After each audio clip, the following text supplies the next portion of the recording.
कहियो ये हो करे जा राति के तोहरा घर में जाइब घूस।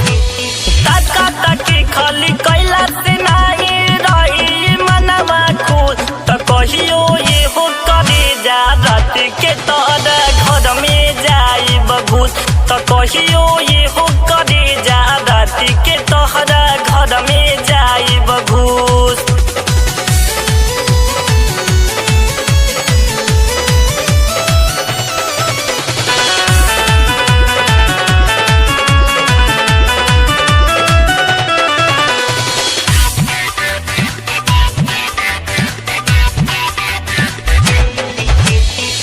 बेरी बेरी आवेलू तू हमरे समनवा ओसे तोड़ाई देलू लड़ा के नयनवा लड़ा के नयनवा। बेरी बेरी आवेलू तू हमरे समनवा ओसे तोड़ाई देलू लड़ा के नयनवा। देबू तू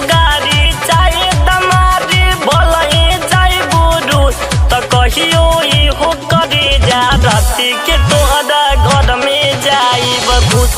त कहियो ये हो करे जा राति में तोहरा घर में जाइब घूस।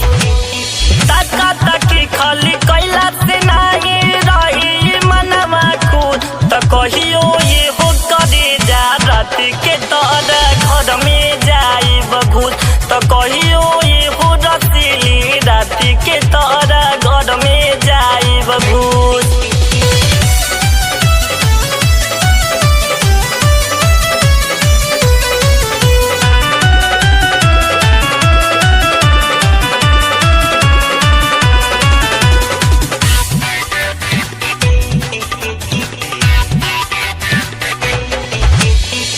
बोला ये करे जा कही आली तोरी सईबू आली तोरी सईबू।